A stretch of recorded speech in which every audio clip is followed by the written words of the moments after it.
We're happy to have with us Dale Clark. Dale, thank you for joining us. A little bit about Dale. Dale resides in the town of Morris. His mother, Helene Clark, taught for many years here in the Bowler Elementary School. And approximately 15 years ago, Dale's daughter, Sheila, got an early start on her own educational career as a music teacher in our elementary school as well. So a lot of Bowler ties, even though you were a Tigerton guy, and your heart probably still resides there in Tigerton, but a lot of Bowler ties, which I think is really interesting. Dale played basketball at Tigerton High School, and Dale, a couple weeks ago, one of our teachers found, kind of like an episode of Storage Wars, if you're familiar with that, found some old press clippings from the 50s and 60s. And one of the things that this teacher unearthed was the scoring leaders in the Wolf River Valley Conference for the 1969-70 season. Lo and behold, number 1 on that list, Ray Murphy, our previous guest. Number 2 on that list, Dale Clark from Tigerton. Yeah. What do you remember about that season? Well, there's always that arch rival between us, and no matter if it's like when the Packers played the Bears, if you only won those 2 games against the Bears, you had a perfect season, But, it was good competition, and, the gym was just packed. I mean, you couldn't, they even had them on the end of the courts and on the side. I mean, it was just packed with people there. And of course, like I said, it was always a close game. There was never where we would beat any, or especially Bowler, by 10 or 15 points. It was always maybe down to 2 or 3 or 4 points, and if we ever had a 7-point lead, we thought, oh man, we felt like we had a 20-point lead, but that could always erase. But of course, back then, we didn't have the 3 points, everything, and I remember Ray telling me at one time, when I was a sophomore and in high school and we were playing, and I was on varsity, and I was a hog underneath the basket for rebounds. And they said, well, okay, when we play Tigerton, when he's a junior year, we're going to keep him out from underneath. Well, anyway, I started to shoot from outside. and he said, when we first played you were supposed to be underneath, but you were, but I mean, you were doing a lot of shooting outside, which we never thought you would do. And that, but yeah, like I said, it was always, they would win by a few points and we would win by a few, but it was always a dragged out affair, Unbeknownst probably to a lot of Bowler residents and Bowler Panther fans, 69-70, great team for Bowler. They actually finished second in the old Wolf River Valley Conference to your Tigerton Tigers.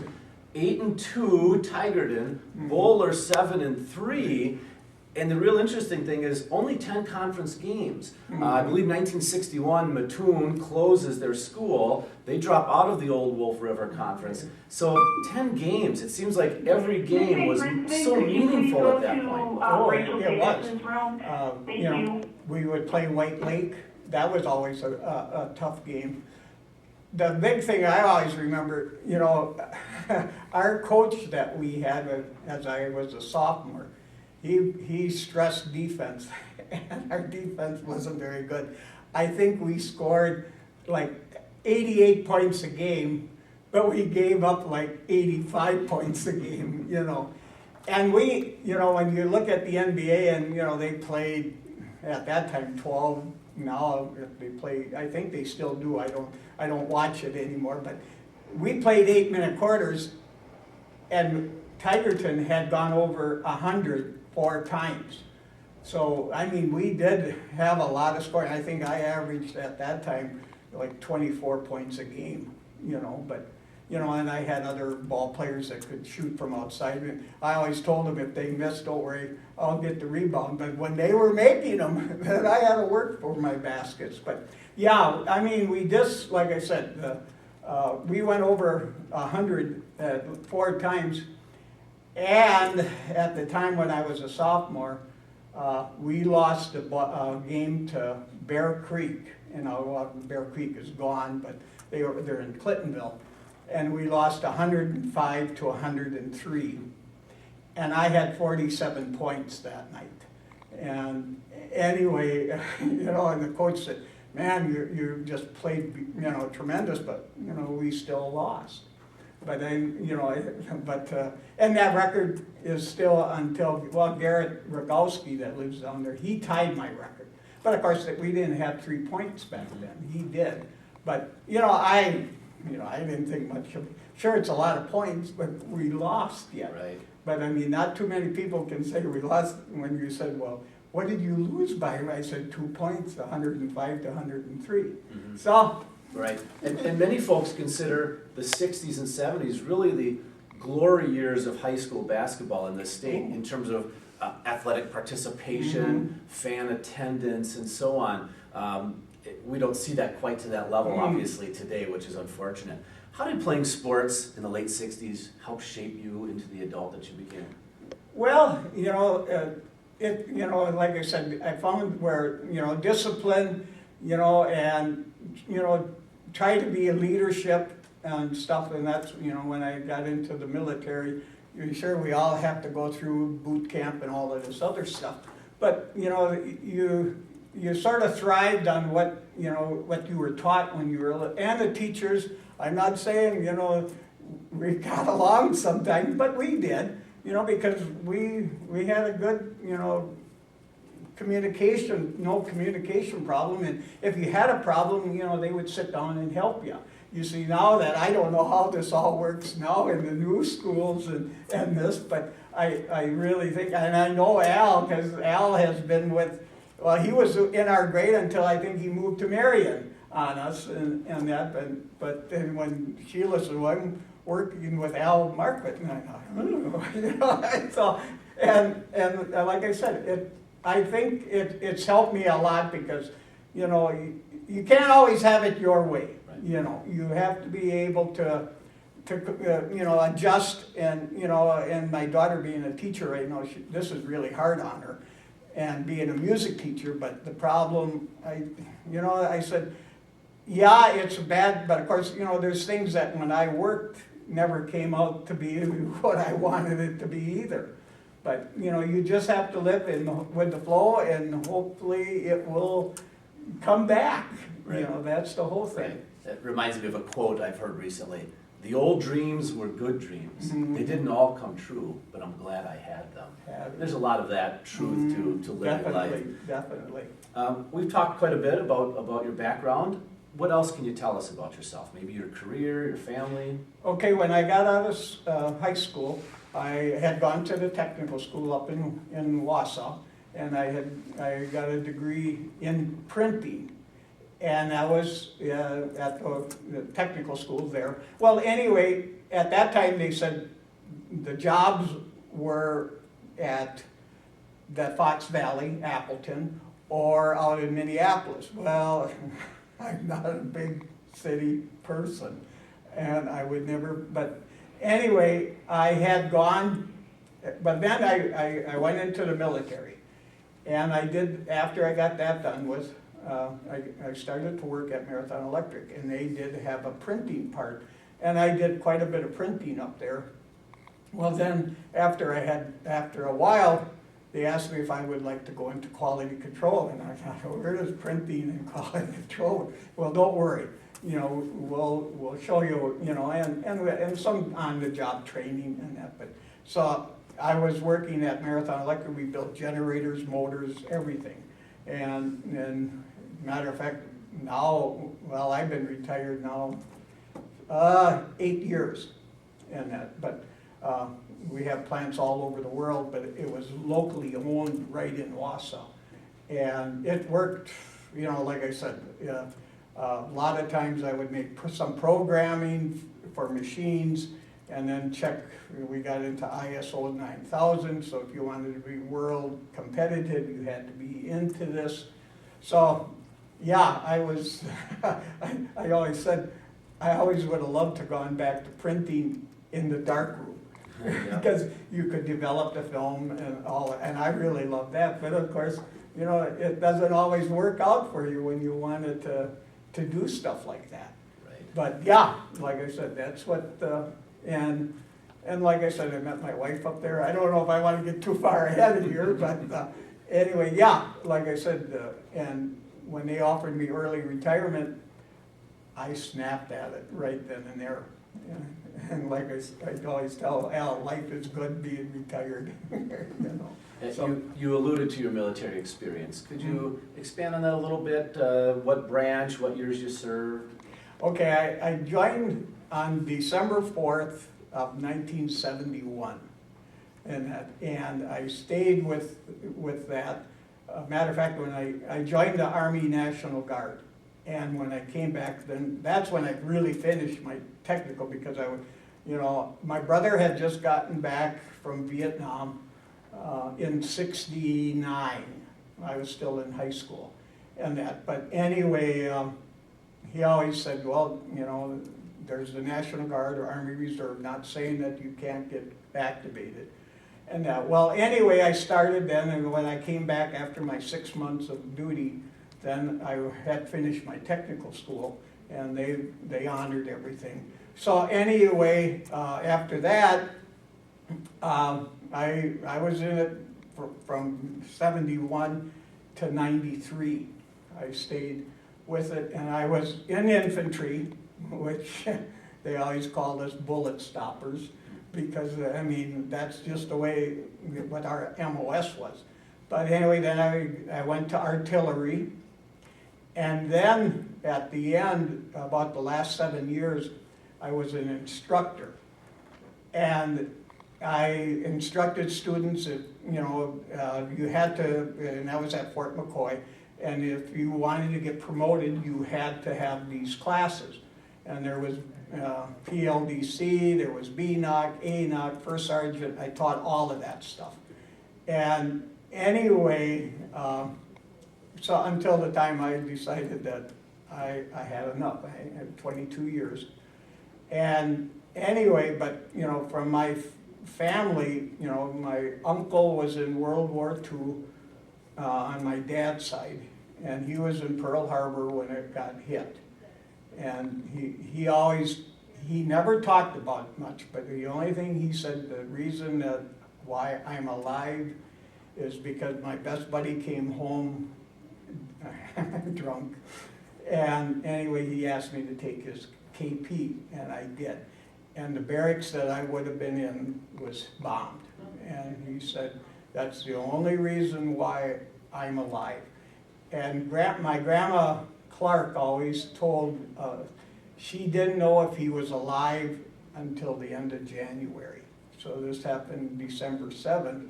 She didn't know until the end of January that he was alive. He had gotten a card and sent that, Mom, I'm alive.